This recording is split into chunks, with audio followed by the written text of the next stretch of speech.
मुंबई का एक बंदा जिसे मुंबई पुलिस ने समन भेजा और उसे अपने केरला और तमिलनाडु की ट्रिप को बीच में छोड़ के वापस मुंबई आना पड़ा। अब तुम सोचो कि उसे नोटिस क्यों भेजा होगा? क्या वो कोई ड्रग डीलर है या कोई अंडरवर्ल्ड माफिया? नहीं, उसका गुनाह यह है कि वो कुणाल कामरा का शो देखने गया था। आज इंडिया के अंदर एक कॉमेडी शो देखने के लिए भी जेल जाना पड़ सकता है। ये हालत है हमारे देश की। और ऐसा क्या ही बोल दिया कुणाल कामरा ने जो उसकी ऑडियंस तक को पुलिस स्टेशन बुलाना पड़ गया।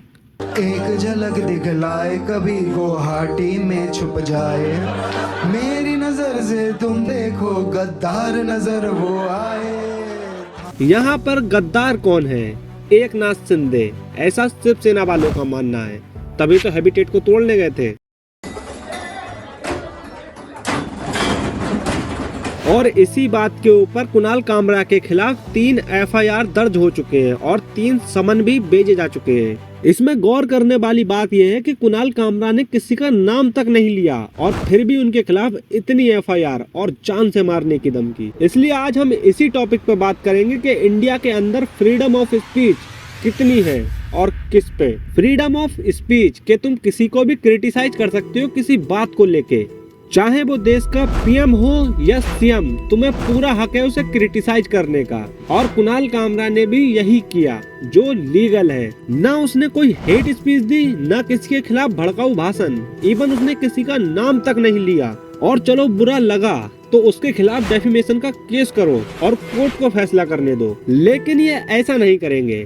कोर्ट में इनका केस कमजोर पड़ जाएगा। इसका एक परफेक्ट एग्जाम्पल है कांग्रेस के एमपी इमरान प्रतापगढ़ी, जिनके खिलाफ गुजरात के एक बंदे ने केस कर दिया एक पोएम को लेके। खून के प्यासों बात सुनो, गर हक की लड़ाई जुल्म से, हम जुल्म से इश्क निभा देंगे, हम जुल्म से इश्क निभा देंगे। इस केस पर सुप्रीम कोर्ट ने कहा कि अदालतों को सबसे आगे रहना चाहिए फ्रीडम ऑफ स्पीच को बचाने के लिए। जस्टिस अभय एंड उज्जवल बयान ने कहा कि इमरान प्रतापगढ़ी ने एक पोएम अपलोड करके कुछ गलत नहीं किया और एफआईआर खारिज कर दी और गुजरात पुलिस को फटकार लगाई ओवर जेलिसी को लेके। इसीलिए ये कोर्ट नहीं जाएंगे, जितना होगा अपनी पावर का इस्तेमाल करके कुणाल कामरा को दबाने की कोशिश करेंगे। जैसे कि कुणाल कामरा के घर के बाहर पुलिस तैनात कर दी, लेकिन ये शायद भूल गए थे कि कुणाल कामरा उस जगह को 10 साल पहले ही छोड़ चुके हैं। इंस्टा पर पोस्ट डाल के बोले कि मैं जहां 10 साल पहले रहता था वहां पुलिस को बेच के टाइम और पब्लिक के रिसोर्सेज को वेस्ट करना है।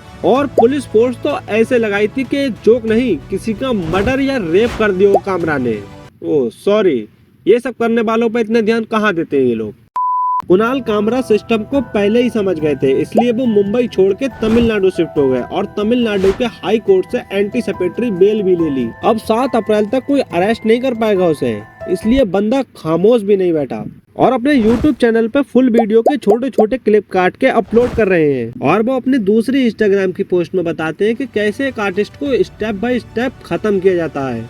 उस बंदे का इतना नाम खराब कर दो कि कोई ब्रांड उसके साथ काम ही ना करे। और जब तक प्राइवेट एंड कॉर्पोरेट शोज बंद ना हो जाएं, बड़े से बड़ा वेन्यू उसके लिए रिस्क लेना छोड़ दे और छोटी से छोटी जगह उस आर्टिस्ट के लिए अपने दरवाजे बंद कर ले। उसकी ऑडियंस को इन्वेस्टिगेशन के लिए बुलाना, जैसे कि वो किसी क्राइम सीन पे थे। और अब आर्टिस्ट के पास सिर्फ 2 रास्ते बचते हैं, या तो वो अपनी आत्मा बेच के कठपुतली बन जाए या वो चुपचाप रह के मुरझा जाए। ये सिर्फ एक नाटक नहीं, ये राजनेताओं का हथियार है किसी को चुप कराने का। इन्हें फ्रीडम ऑफ स्पीच के लिए बात करता देख काफी लोग इनके सपोर्ट में भी आए। नॉर्मल यूट्यूब वीडियो पे सिर्फ नॉर्मल से कमेंट्स होते हैं, लेकिन कुणाल कामरा की वीडियो में कमेंट्स की जगह पैसों की बारिश हो रही है। जो पहले कामरा की वीडियो देखते भी नहीं थे, अब वो भी इस बात पर सपोर्ट कर रहे हैं कि बंदे में दम तो है। वो पूरे सिस्टम से अकेला बेड़ा पड़ा है, लेकिन कब तक कुणाल कामरा टिक पाएगा सिस्टम के सामने, देखना तो ये होगा। लेकिन सोचने वाली बात तो ये है कि आखिर कितना ही गलत बोल दिया कुणाल कामरा ने।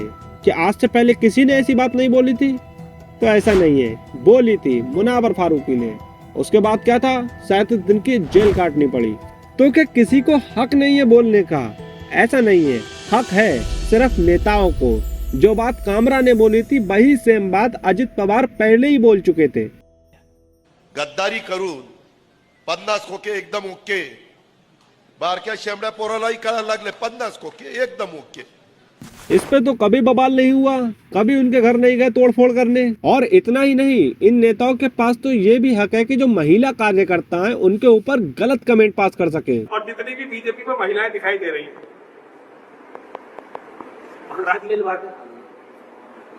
अगर एक नेता के पास गई तो जब तक दूसरे के पास नहीं जाएगी दूसरा उसका काम नहीं करेगा, तीसरे के पास उसे तीसरे के पास जाकर फिर जा रही ये इन पे कभी एक्शन नहीं लिया गया। और स्वामी साहब के पास तो इतना फ्रीडम ऑफ स्पीच का हक है कि वो सोनिया गांधी को बार डांसर बुला सकते हैं। मैंने कहा उससे पूछो कि सोनिया गांधी क्या काम कर रही थी 1963 से 1968।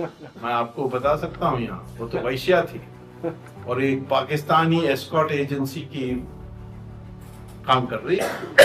अगेन इन पे भी कोई एक्शन नहीं, जबकि आज तक ऐसा कोई सबूत नहीं है जो ये साबित कर दे कि सोनिया गांधी एक बार डांसर थी। और ऐसा नहीं कि बीजेपी के नेताओं को नहीं बोला, महाराष्ट्र के एक नेता हैं संजय निरुपम, जो नरेंद्र मोदी को औरंगजेब का अवतार बताते थे। नरेंद्र मोदी दरअसल औरंगजेब के आधुनिक अवतार हैं। और जब इन पे कार्रवाई हुई तो इन्होंने बीजेपी ज्वाइन कर ली।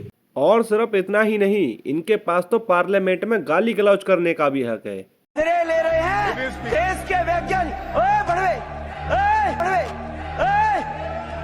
ओए उग्रवादी। चलो गाली तो एक टाइम पे नॉर्मल भी हो जाती है, लेकिन इनके पास पार्लियामेंट में पॉर्न देखने का हक है।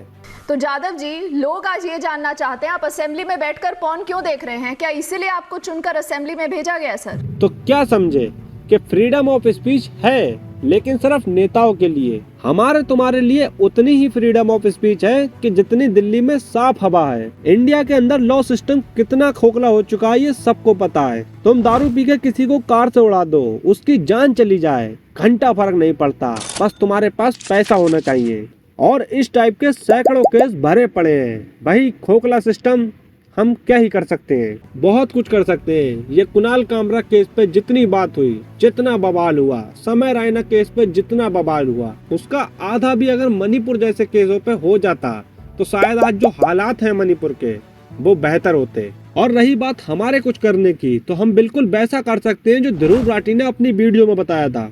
इस गुंडागर्दी से लड़ने का एक तरीका है ऐसे मजाक को नॉर्मलाइज करना समाज में। इसलिए मैं कहूंगा, जाओ सभी पार्टियों के नेताओं का खूब मजाक उड़ाओ, चाहे पैरोडी सॉन्ग बनाओ या सटायर करो, कार्टून बनाओ या मीम्स बनाओ, शेयर करो इन्हें सोशल मीडिया पर #RightToJoke के साथ। और याद रखना, मजाक कैसी चीजों पर किया जाता है, इसकी बात मैंने इंडियाज गॉट लेटेंट कंट्रोवर्सी वाले वीडियो में करी थी। किसी के परिवार का मजाक मत उड़ाओ, परिवारवाद का मजाक उड़ाओ। बेरोजगार का मजाक मत उड़ाओ, बेरोजगारी पर मजाक बनाओ। जोक मारो अपने से ऊपर ताकतवर लोगों पर, ना कि अपने से नीचे बेसहाय लोगों पर। जोक मारो उनकी पेट्रियार्की पे जो ना माने नारी की बात। जोक मारो अंधविश्वासों पे जो ले आए अंधकार की राह। यही लोकतंत्र है। अपने फेवरेट पॉलिटिशियन के चमचे मत बनो, उनके खिलाफ मजाक सहना सीखो। याद रखो, असली ताकत जनता की एकता में है। अपने परिवार के साथ, अपने दोस्तों के साथ भी इस बात को शेयर करो। पॉलिटिशियंस का मजाक बनाने को नॉर्मलाइज करो। अगर तुम यहाँ तक पहुँच चुके हो तो मतलब तुम्हें वीडियो पसंद आई है, और अगर आई है तो लाइक कर दो। और अपने जो भी केस के ऊपर राय है वो कमेंट सेक्शन में जरूर बताना। और फ्यूचर में अगर ऐसा ही कंटेंट देखना चाहते हो